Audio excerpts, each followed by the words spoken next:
Okay, great. Well, thank you for the questions. I think the world has a lot of expectations from a second Trump presidency.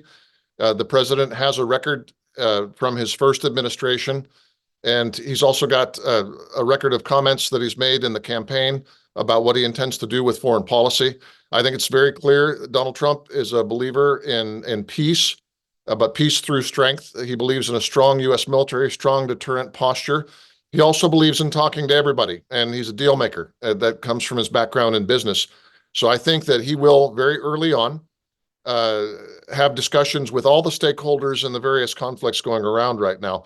Part of the problem with the Biden administration, in my view, and the view of others who support President Trump, has been lack of clarity from the Biden administration about what the United States will do, what it is willing to do, and what it will not tolerate from aggressors in different parts of the region. Certainly for the Kurdistan region, this includes Iran and Iran's activities throughout the Middle East with regards to using the Houthis and Hamas and Hezbollah in its long-running campaign against Israel.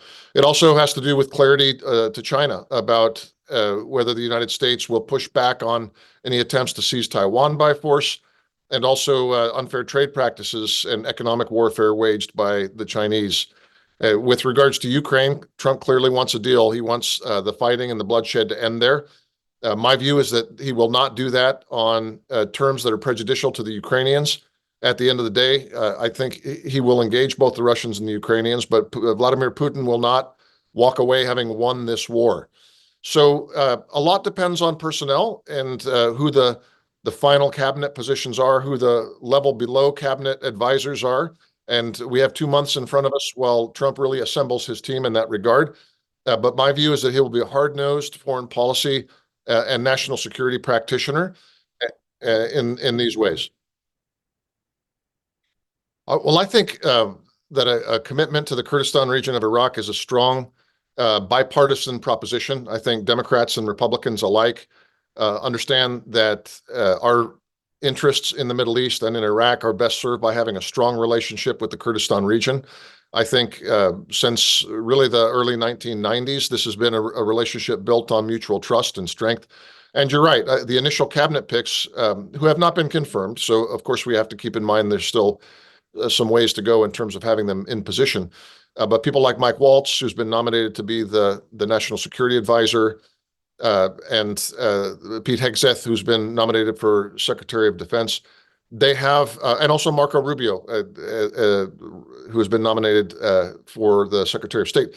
These are people who are well acquainted with the relationship of the Kurdistan region and the United States, and I think they're committed to that. So yeah, I think that the early signals, and especially as regards Iran policy, because friends of the Kurdistan region in Washington may feel a great enthusiasm for the relationship, but if Washington is weak on Iran, it's bad for the Kurdistan region. So I think the fact that this administration is going to come in with its eyes wide open on what Iran has done to Iraq and how it's tried to destabilize the Kurdistan region, then I think you look at the personnel, this Trump administration is going to be much better and much more constructive in maintaining that relationship.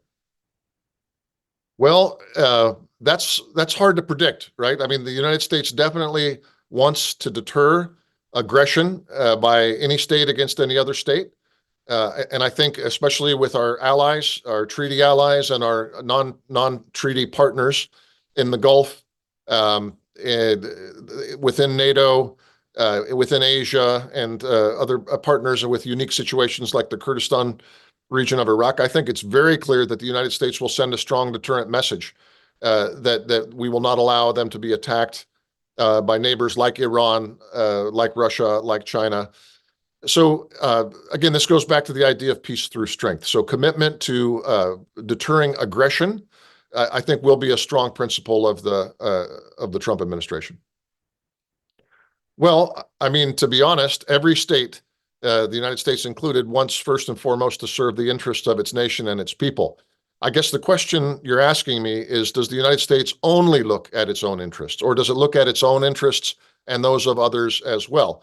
Well, the record is not perfect, but I think the record is pretty strong that when the United States commits to you as a partner and as an ally, that has strength and meaning. Unfortunately, in recent years, especially when we look at what happened in Afghanistan, we see that sometimes the United States fails to live up to its promise. So I wouldn't predict that the new administration will be perfect on that regard, but I can tell you that there will be a strong commitment, not only to serve U.S. interests, but also to work to strengthen our allies. And the reason for that is that the United States is unique in this way, that our greatest global advantage and one of our greatest global interests is in fact our network of partners and allies. And so once you lose confidence of your allies, once your allies think, for instance, in the Middle East, that the United States is leaving the Middle East or pivoting away from the Middle East or doesn't care about the Middle East, then it shakes the confidence of your partners and allies. And I think that's going to be restored through forceful action from an administration that believes in forceful action.